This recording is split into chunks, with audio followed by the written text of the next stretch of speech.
Full time at Pittodrie, and it finished Aberdeen 1, Hibs 0, and the Dons' resurgence continues.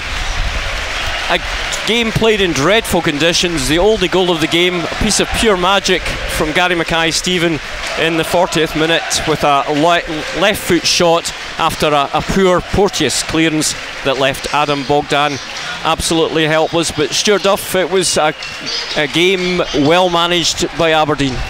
The thing was, from the very first minute, both sides at least attempted to get the ball down and play. Aberdeen found themselves with that just a little bit more quality in the final third, held the ball up a bit better, and Gary Mackay-Stevens with that finish is just, that was the catalyst for Aberdeen moving on at the end of the first half into the second, and they can be really, really impressed with their performance as a team tonight, not only individually, but I thought the back four defended everything that came forward well. The only half mistake was probably the indecision of Joe Lewis, but that's down to the conditions solely. But I thought it was a very, very good overall team performance from Aberdeen tonight, but Hibs disappointing on the other hand.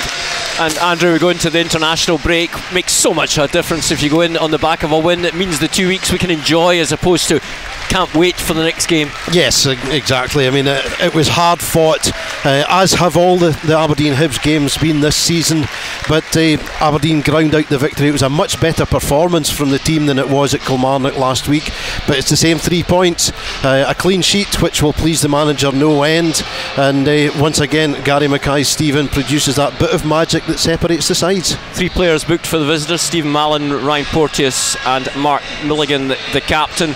There'll be full reaction to this one on RedTV throughout the rest of the evening. Dons fans everywhere can now relax and enjoy the weekend, have a few drinks and watch the rest of the scores on the doors come in. But that final score once again, the next game of course is in 2 weeks time down at Motherwell, where the next game out, but which will be the last game before the cup final. Yes, yep. It's coming up very quickly indeed. But Gary Mackay-Steven, the difference this evening here at a very windy Pittodrie. The full-time score once again, Aberdeen 1, Hibs 0.